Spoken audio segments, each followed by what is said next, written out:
Welcome back, Kerbals. We're going to do something a little bit different that we haven't done yet. We're going to build an actual satellite. I know, it's such a novel concept. Launch a satellite before you go to the moon. Gosh. Who would ever think that you would want to do that? I mean, what's the point of having a satellite if it doesn't have a person in it? Okay. Well, anyways, that being said, of course in real life, satellites came far before the first manned missions. Actually not that long, it was only a couple of years between the two. Really. So, 3 or 4 years.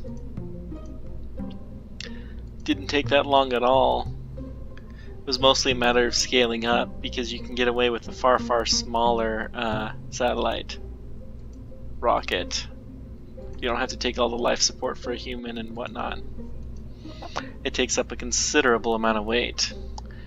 So what do we want to do? We want to have some science on here. Of course, we're doing this to fulfill a contract.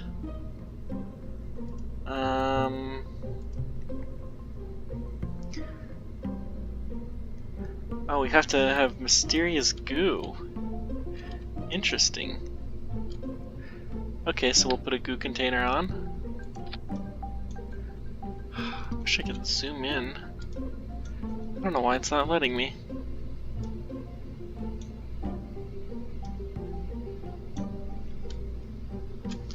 Kerbal. Ah, there we go. You have to use the other shift button. Silly me.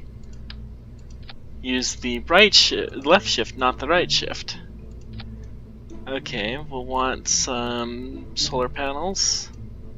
Just a couple, but this is really, really important. Because the Kerbals, they can manually do things. If you lose power on a satellite, you lose it for good. We're not doing anything that requires a lot of power, although we'll put an extra battery bank just to make sure that we have plenty of power. Alright, that sounds good. Let's go ahead and make this a somewhat realistic mission. We're going to put a decoupler. The smallest one that we've got. And then we're going to put an aeroshell. Do we have one?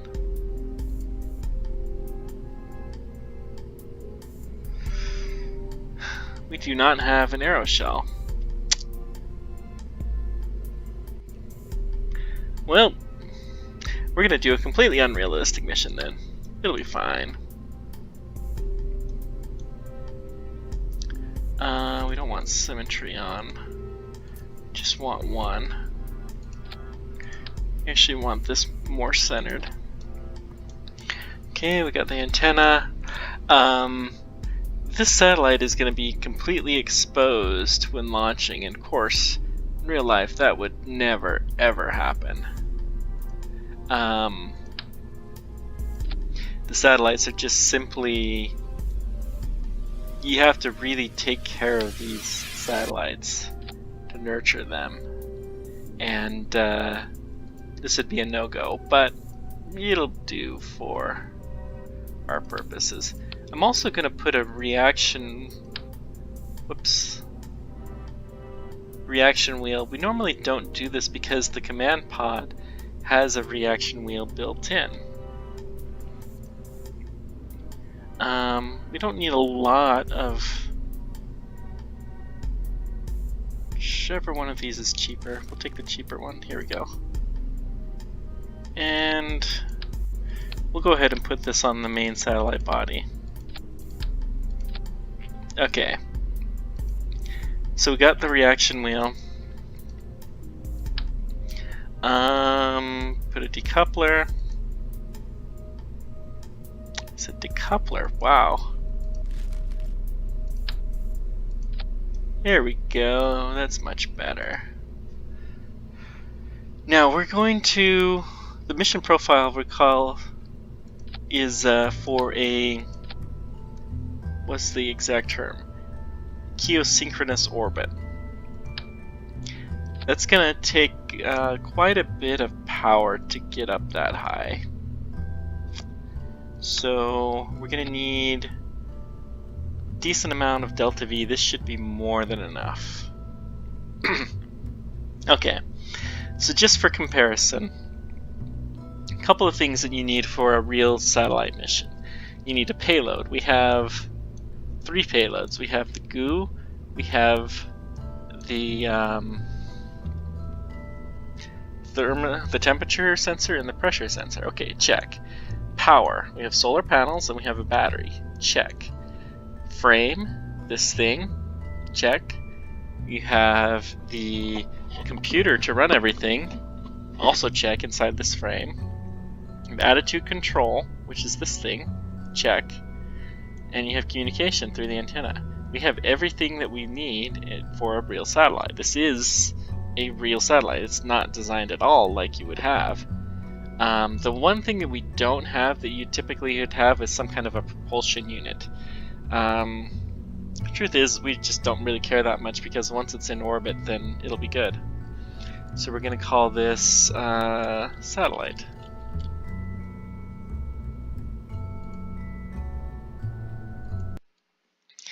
Eventually we'll get the aerodynamic shield, but we don't have it yet. It'll be fine.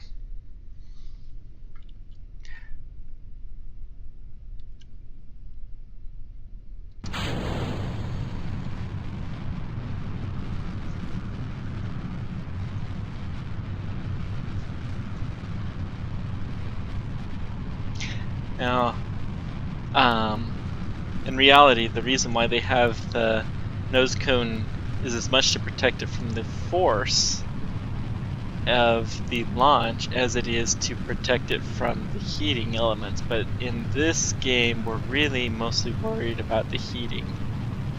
It also takes down the aerodynamics. So for instance, the military space plane, I think it's the X-37B, it has the capability to be launched from the top of a rocket without having, come on, stay on target, there we go, without having a nose cone, but they always launch it with a nose cone because they didn't have the nose cone, then it would be throw off the modeling for launching the rocket. And they don't want to do that. They want to have it follow the models. So it throws off all kinds of things. You can see we're being affected by this somewhat.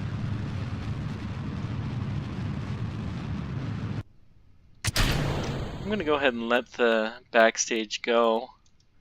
Look at it flying away. Okay, we're high enough now. We're mostly outside of the atmosphere. In reality, the nose cone deployment wouldn't happen until quite high, but we're pretty close. It might happen when the atmosphere is something like this, but it's probably not even going to happen at that high. So you can see this is our target orbit here. And luckily, we are going the right direction. So this is called a Keosynchronous orbit. I have to assume that that is a reference to the geosynchronous orbit of Earth. And that, of course, is the orbit at which it appears that you're not moving. The Earth will stay fixed below you. You rotate around the Earth once every 24 hours, and so if you have the inclination 0 and you have the eccentricity 0, then you'll always be above the same point in Earth. But because the Earth is not a perfect sphere, then that doesn't always hold true. How's our electric charge? Oh, we have positive charge from something. Interesting. Yeah, okay. Guess one of our solar panels is getting a little bit of electricity somehow.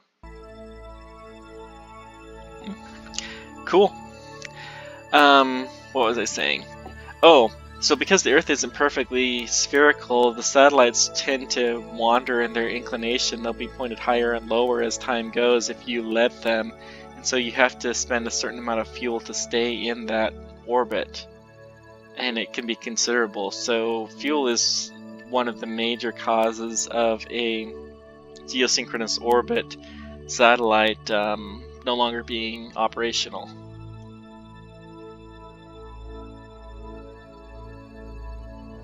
Let's go ahead and warp this.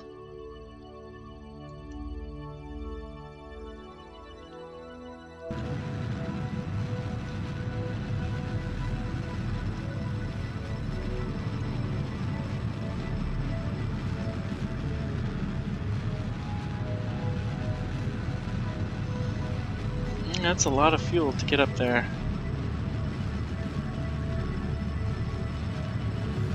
That's actually more of a burn than we need, too.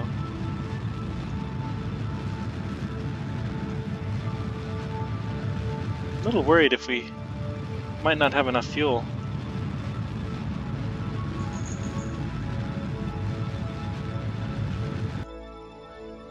Yeah, we're in a circular orbit. This has somewhat of an inclination to it. Huh. Well, we're gonna do this a little bit differently than I thought we were. We're going to burn such that we're touching the DN node, the descending node. The ascending and descending nodes are the point at which your orbits touch with the inclined orbits. So they're the best points to make a inclination change.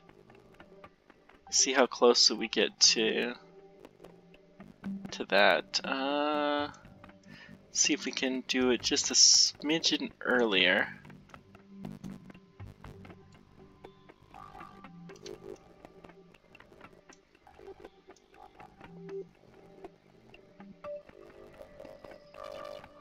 Yeah, it'll be close enough. Okay. What's our fuel situation looking like? Well, we're not going to need a lot of fuel once we finish this burn, and we should have more than enough for this, so we should be fine. Maybe. Famous last words, right?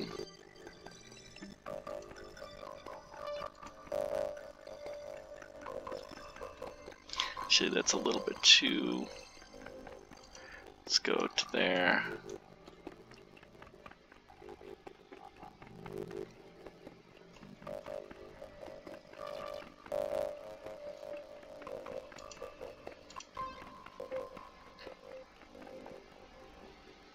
So we got a 17-second burn. We should have plenty of fuel. Let's go warp 3.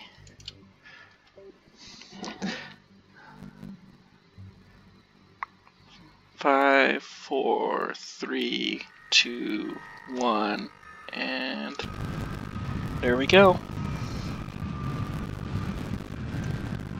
Watch this from the map mode. In reality, you don't know the map mode until you've actually checked the thing. They'll program in a certain velocity change at a certain time in a certain direction, and that's how you do real rocket maneuvers, but this will be close enough. Okay. It looks like we're almost spot on. So we're going to have to do a slight inclination adjustment. We also want to fire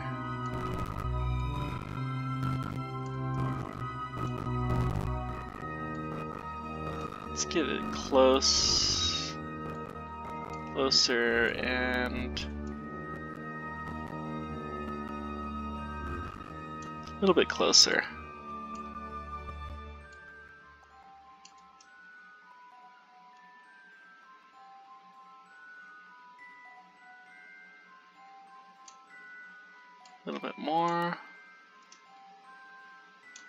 And a teensy bit. Oh man, this is... You could hardly ask for a better fit.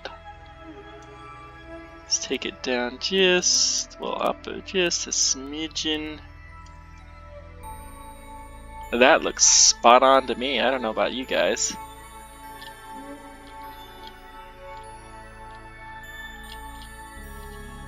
Alright. So we got an hour till we're out there. Let's go ahead and warp.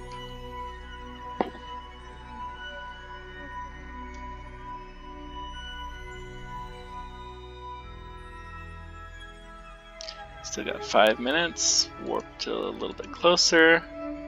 So we have 10 seconds of burn left. We should be fine.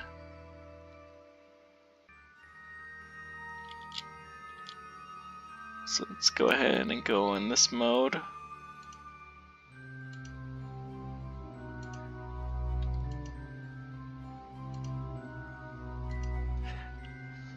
Four, 3, 2, 1, fire.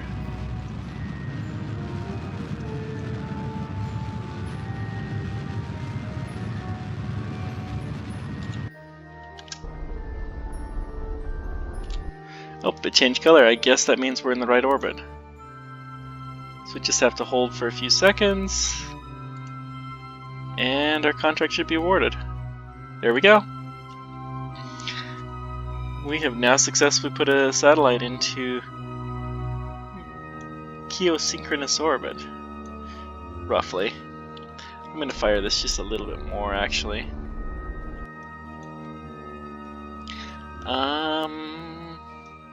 Alright.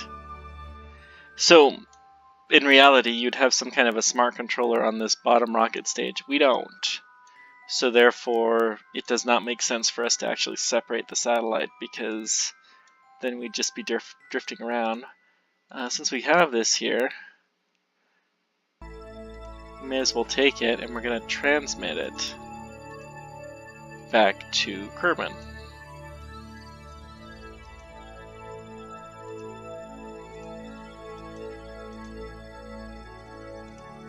And we've already done all that science. Okay. So we're good. How's our power? We still have plenty of charge. Looking really good. So this is a basic satellite mission here, just for the fun of it. Let's see how accurate it is to keeping the same spot in Kerbal below us. Well, one thing you can check is the surface. Well, here. We still have a fairly high surface velocity, which we should... This is not a perfect geosynchronous orbit. You can see that the planet is changing, in fact, below us. But it's pretty close.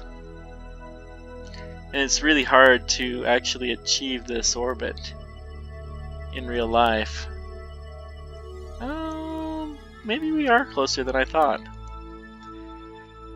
So you'd have to spend considerable amount of effort to maintain its separation. Anyways, that's all we have time for now.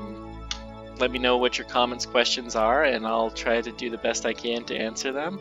I'm going to try to release these about 3 of them per week, maybe 4 on a really, really good week. So, yeah. Please let me know all your questions and comments, and I'll do whatever I can to answer them. Thanks for joining me, and we'll see you next time.